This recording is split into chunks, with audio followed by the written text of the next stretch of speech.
I thank you for allocating me At least 18 minutes. at least 18 minutes. Okay. Thank you. You see, when this government took office, Honorable Deputy Speaker, I actually wanted to wish the government well. And the reason for that is, we've had basically two parties that have governed this country for the last 77 years.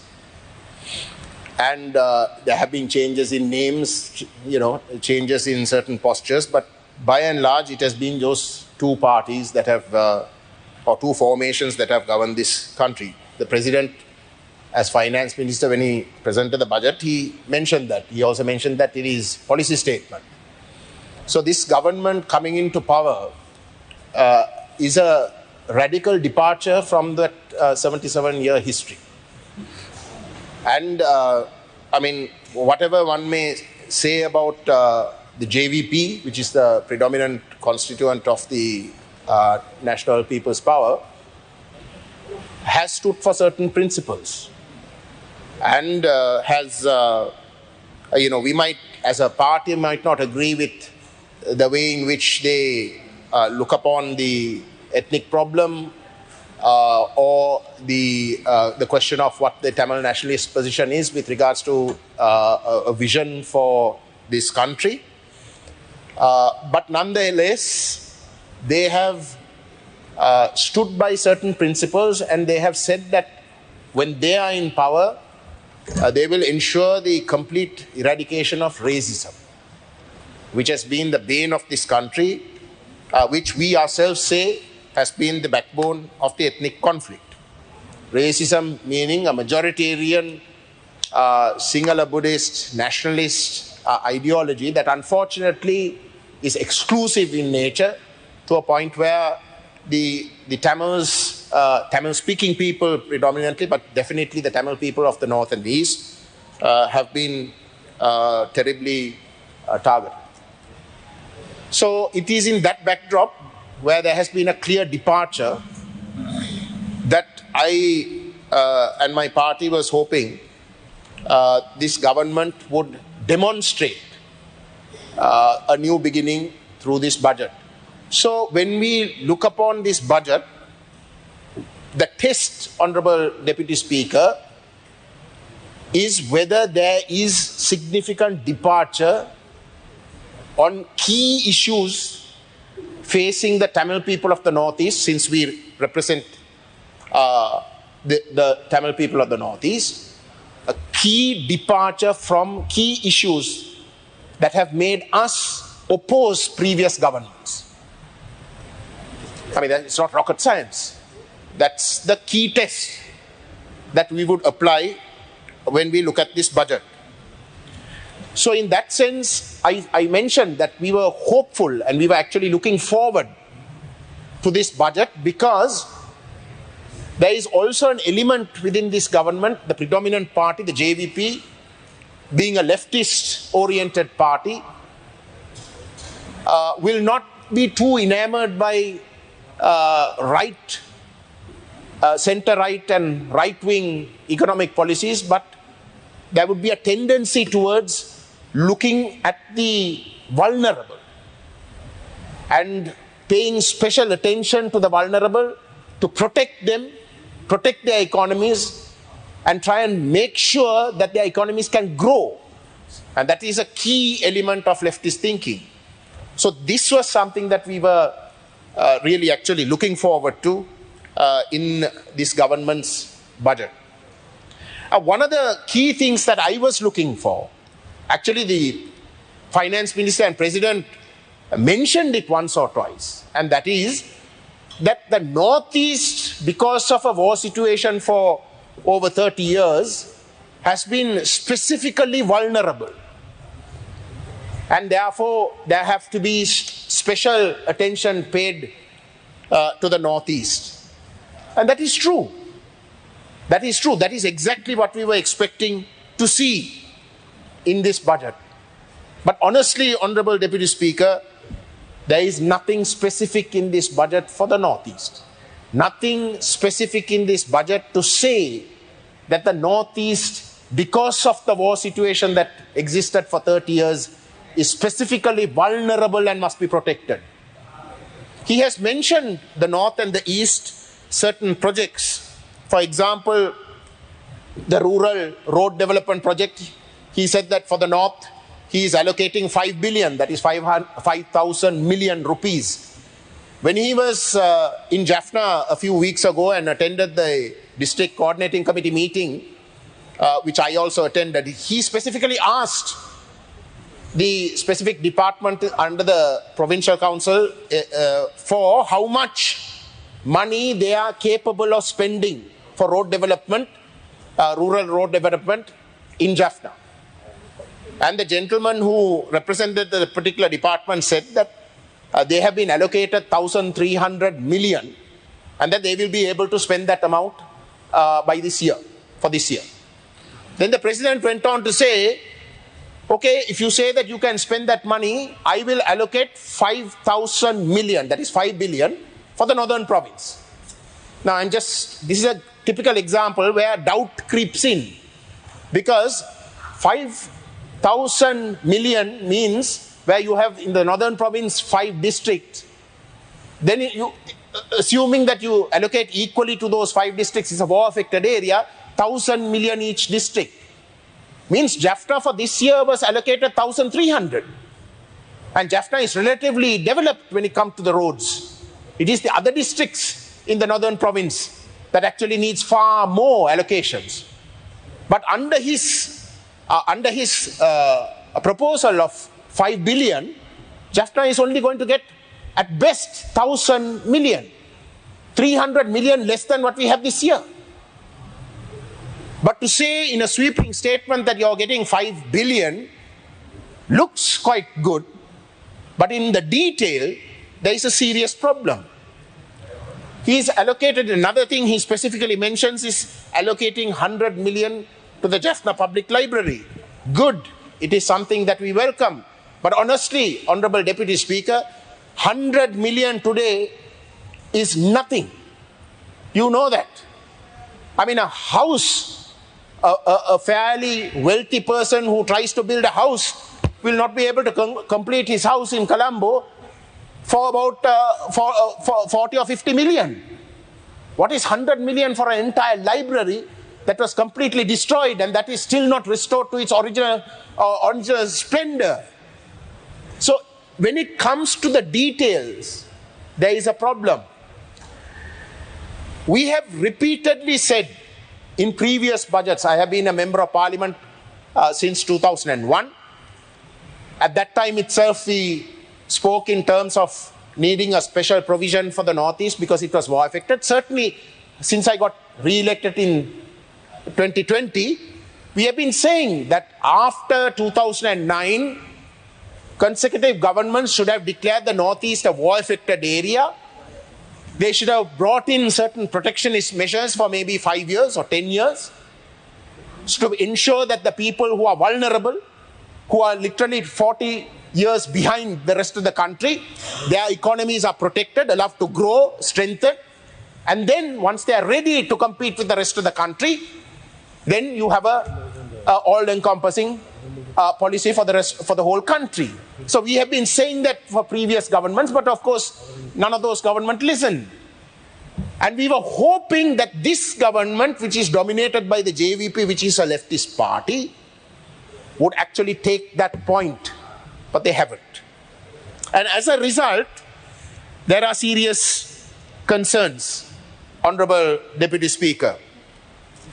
Now, take for example, there are in this budget, in the annexures, the allocations to the kacheris for the Northeast are in this way. Capital expenses for the kacheri, Jaffna has been allocated 187 million. Mannar has been allocated 189 million. Vavuniya 100 million. Mullaitivu 126 million. Kilinochchi 179 million. Now you would think that these are very good figures and should be very good figures especially because these are war-affected areas that need much, much more than the rest of the country. But compare those figures with Hambantota. Jaffna was allocated 187 million. Hambantota is allocated 548 million for capital expenditure through the Kacheri. Matara 473 million. Galle 545 million. Gampaha 432 million. Kalutara 516 million. Colombo 452 million. These are fairly safe, developed areas. Kurunegala 256 million. Anuradhapura 309 million. Ratnapura 566 million. Kegol 540 million. We don't even go beyond 200 million.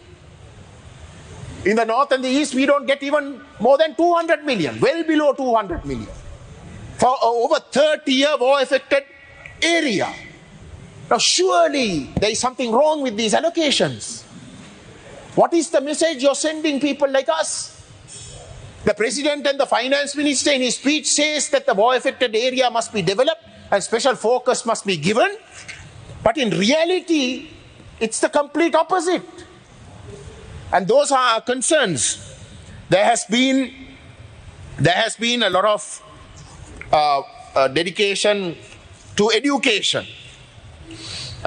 Sectoral wise, there have been several matters that the present budget has raised. Those we welcome. If you take education, Honorable Deputy Speaker, since the Prime Minister is the minister concerned, education, they talk of modernizing education, preschool nutrition programs, student scholarships, development of sports schools. These are all wonderful. These are all things that will have our support. But I asked the Honorable Prime Minister as Minister of Education whether she is not aware that there is a thing called preschools. Under her ministry, preschool teachers in the north are paid something like 6,000 rupees as an allowance. That's it. 6,000 rupees. But the Defense Ministry also carries out preschool teachers. They also have preschool teachers under the Civil Security Department. Do you know what their wage is? Well over 20,000. If I'm not mistaken, it's 30,000 or even more now. Now what does that mean? What is the message you're giving? The same teacher who's supposed to perform the same job under the Ministry of Education is paid 6,000, but under the Ministry of Defense, which is a military institution, is paid over 30,000. What is that? Why is that applied to the Northeast, especially the Northern Province? Isn't that a militarization of education? Doesn't that sound very sinister? But this government says nothing of it.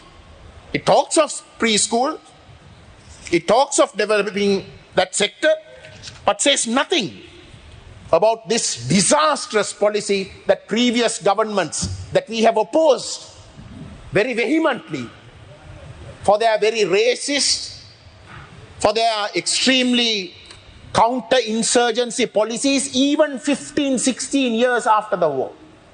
This government is silent on that. That means it's going to continue.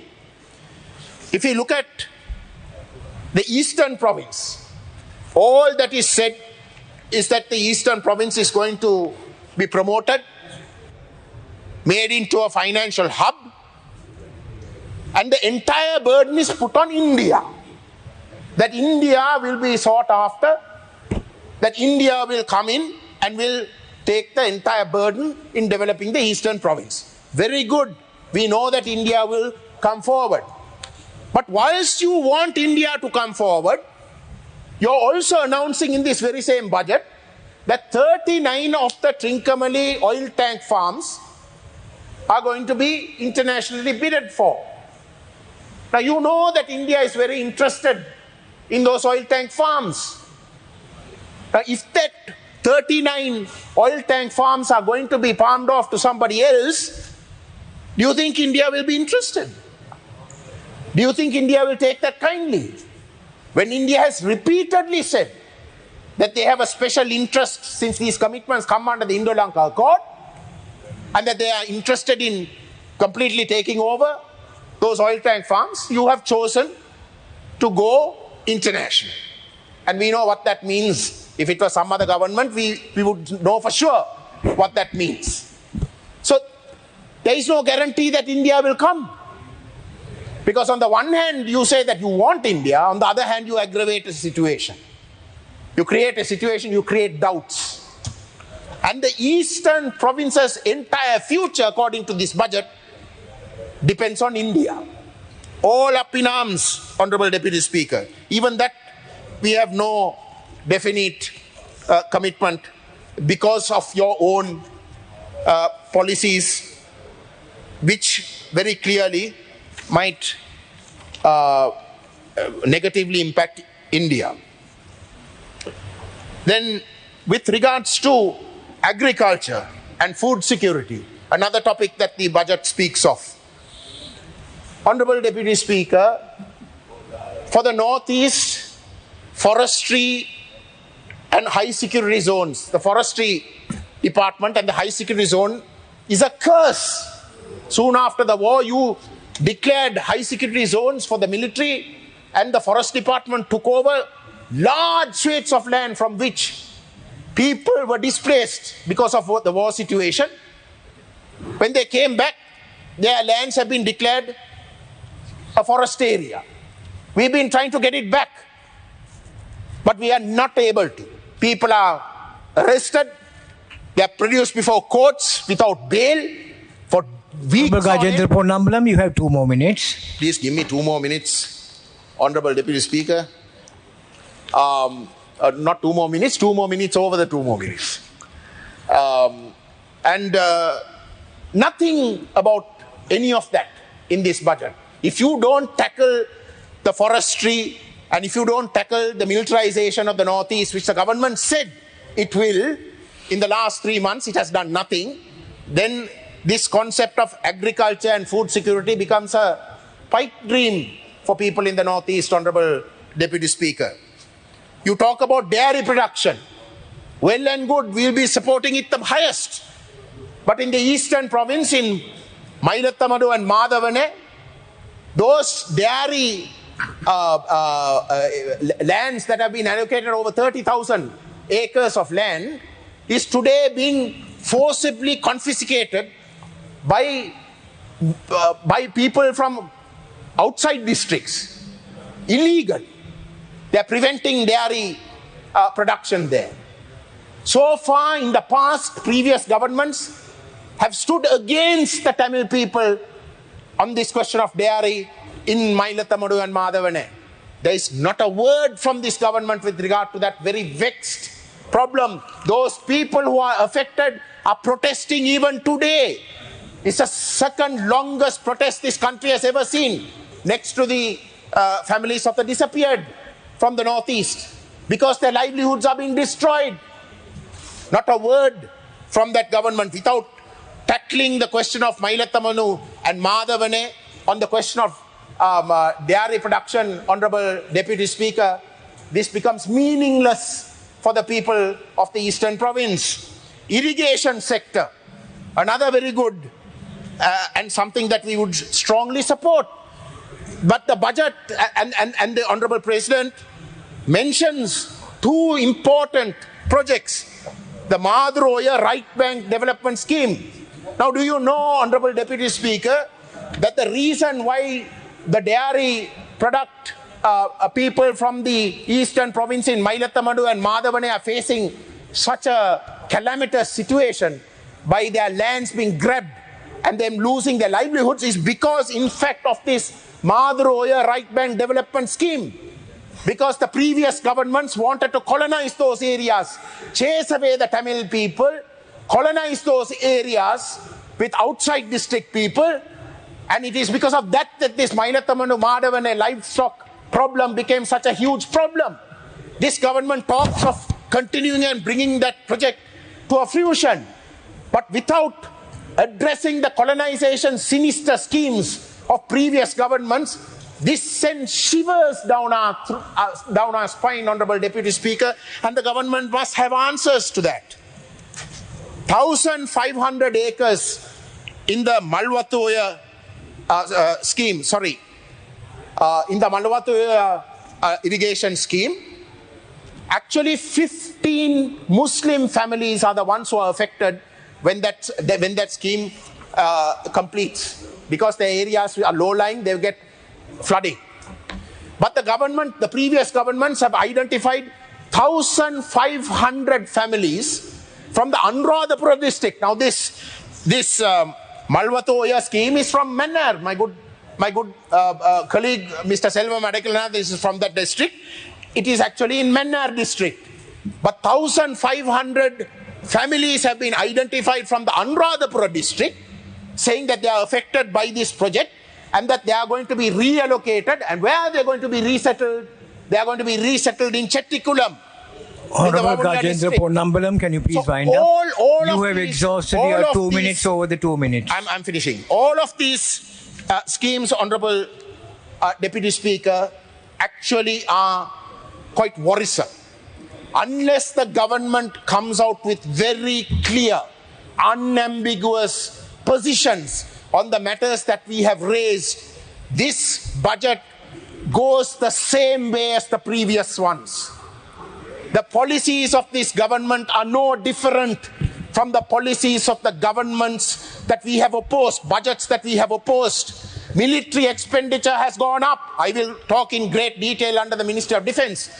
But these are all fundamental problems for members of parliament who represent the Tamil people of the Northeast, none of which have been addressed. And I'm sad to say, and I'm sad because it actually makes us lose hope, Honorable Deputy Speaker. The only party that had not come to power in the last 77 years has come to power. And when that party has come to power, we were hoping that there would be radical change and departure from previous governments. And that was what we were looking for in this budget for the Northeast. But that hasn't happened. And that means, Honorable Deputy Speaker, we have no choice until the government comes clean, until the government gives us unambiguous answers for these issues that we have raised. We have no choice, unfortunately, than to vote against this budget. Thank you.